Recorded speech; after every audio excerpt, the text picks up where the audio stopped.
A asepsia comum consiste basicamente na lavagem das mãos.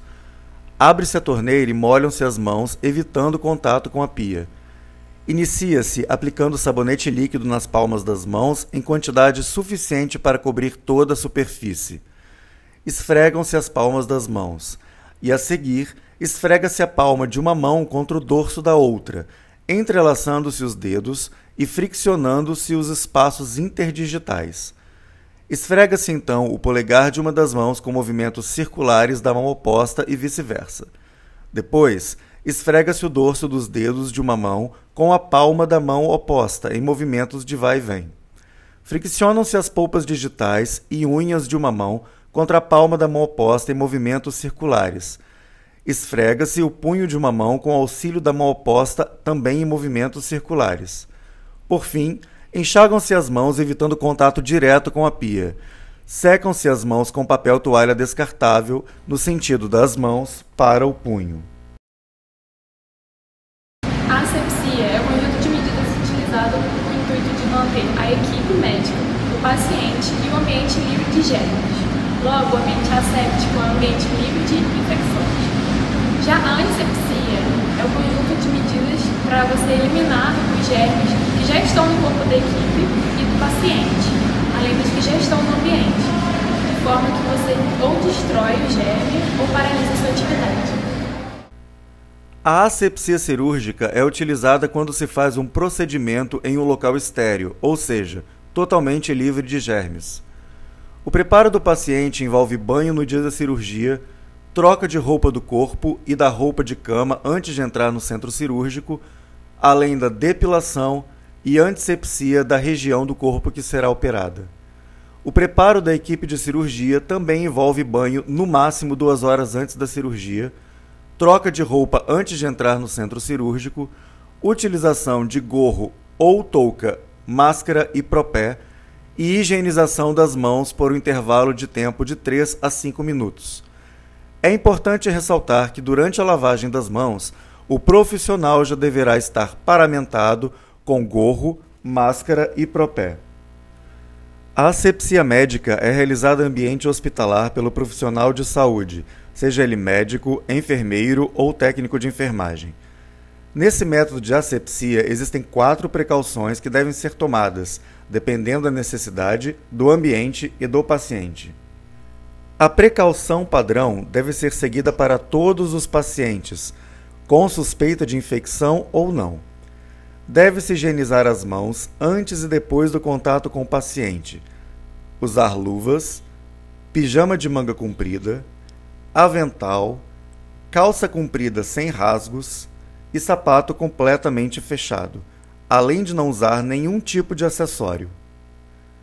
Após o uso de materiais como seringas e agulhas, deve-se fazer o descarte em recipientes apropriados. A precaução de contato é feita quando há suspeita de uma infecção que pode ser transmitida por contato, seja pelo sangue ou secreções do paciente ou do profissional que está realizando o atendimento. Além dos procedimentos e materiais utilizados na precaução padrão, utilizam-se ainda óculos e máscara sem especificações para proteger o rosto. Os pacientes são colocados em quartos privados. Porém, quando não há essa possibilidade, deve haver uma distância de pelo menos 1 metro até os outros leitos. Precaução para gotículas é indicada em casos de infecção por vírus ou bactérias que possam ser transmitidas por fluidos corporais, tais como espirro, tosse ou saliva que atinjam diretamente os olhos, boca ou nariz da outra pessoa. Todos os materiais e cuidados descritos nas outras precauções devem ser mantidos. Porém, a máscara utilizada pelo profissional deve ser a cirúrgica e o paciente não deve ser transportado. Caso seja necessário, o paciente também deve utilizar a máscara cirúrgica. O paciente deve ficar em quarto privado ou no mesmo local que outros pacientes infectados com o mesmo vírus ou bactéria. Precaução por aerossóis é indicada em casos de infecções que sejam transmitidas por germes que permaneçam suspensos no ar. Devem ser tomadas as mesmas medidas das precauções anteriores, com a adição de manter a porta do quarto do paciente sempre fechada e utilizar a máscara PFF2 ou N95 para entrar no ambiente. Nas técnicas de antisepsia, é fundamental o uso de soluções desgermantes que não tenham comportamento corrosivo, irritativo ou alergênico para a pele e para regiões sensíveis. Existem algumas técnicas para antisepsia, porém, cada vez mais tem se questionado o uso de escovas e ou esponjas para isso. Pelo seu custo-benefício e por sua rápida ação, o álcool é amplamente utilizado para antisepsia, sendo seu uso semelhante ao da lavagem de mãos. Além dele, pode-se encontrar a clorexidina, que é o melhor antisséptico disponível atualmente, soluções de iodo, iodóforos, fenóis e cresóis. Há ainda o triclosan, encontrado nos sabões utilizados pelos cirurgiões antes das cirurgias.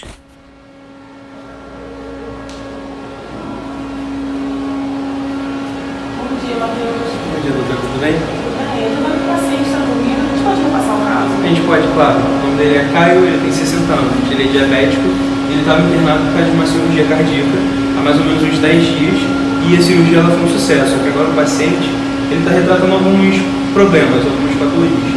Ele está sentindo dor torácica acompanhada de febre, tosse e dispneia, que elas não estavam anteriormente sendo sentidas pelo paciente. E depois de uns exames laboratoriais de imagem e de cultura, a gente fechou o caso que era pneumonia por Klebsiella. Mas, doutora, a gente não sabe o que fazer, porque a gente não sabe por que isso aconteceu. Ele estava bem na cirurgia e logo depois da cirurgia esses sintomas eles começaram.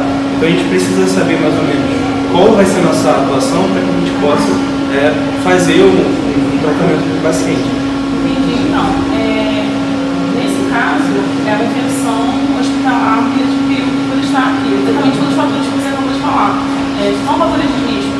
Está internado por mais de 7 dias, ele já está dia 10. Ele é diabético, então é mais um fator de risco, ele já é idoso, acabou de fazer uma cirurgia invasiva, então são fatores que fazem com que ele tenha maior predisposição a ter infecção hospitalar. Sim, mas então agora a gente precisa fazer uma antibiótico terapia, certo? Exatamente isso. Como a gente está no hospital, é de maior facilidade que a gente conseguir tratar isso, mas acaba acontecendo mesmo, mas é isso. Então tá bom, doutor, eu vou pedir para que comece então o tratamento por antibiótico terapia. Sim, exatamente. Já não alguém dos familiares falou para a gente começar? Claro. Obrigada. Embora tenha sido observado que o paciente adquiriu uma infecção hospitalar enquanto estava internado, ainda é possível haver infecção hospitalar após a saída do hospital, geralmente relacionada com a internação e os procedimentos a qual o paciente foi submetido. A partir da década de 90, o nome mudou para infecção relacionada à assistência à saúde.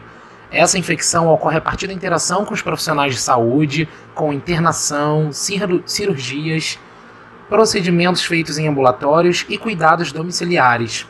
Segundo a Anvisa, a maioria dessas infecções costuma ser tratada com facilidade, porém podem afetar seriamente a saúde de pacientes debilitados ou com baixa imunidade.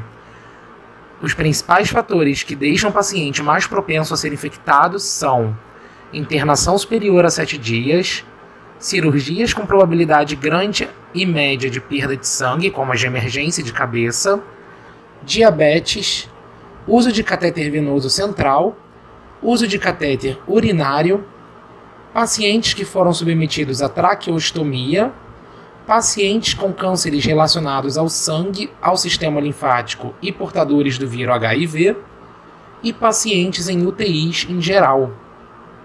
Os locais com maior risco para as infecções relacionadas à assistência à saúde são o trato respiratório, trato urinário, local onde a cirurgia foi feita e corrente sanguínea.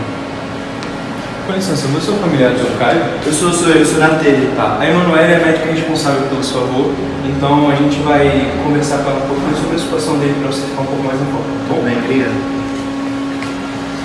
Doutora Emanuele, esse aqui é o familiar do seu Caio, então era conveniente você conversasse com ele um pouquinho sobre a situação. E aí, doutora, como é que tá? Então, eu sei que ele veio se internar para fazer cirurgia cardíaca, essa era a intenção inicial, só que é comum o paciente que depois de ficar internado uns 2 ou 3 dias e começa a apresentar outros sintomas. A gente acaba investigando, fizemos alguns exames e a gente descobriu que ele acabou pegando uma pneumonia, mas não precisa ficar preocupado, pode ficar calmo, não fica nervoso. Isso é comum, acontece, e a gente tem todo o preparo para poder tratar disso. Vamos fazer todos os medicamentos necessários. O senhor pode visitar ele mais tarde, vai ficar tudo tranquilo. Mas ele estava tão bem agora há pouco. Sim, é comum, é como eu te falei. Ele já é idoso, tem algumas complicações, porque ele também é diabético, precisa até dar uma olhada nisso com o médico responsável. Mas pode ficar tranquilo que é só isso mesmo, ele vai ficar bem. Obrigado. Nada, pode ficar à vontade.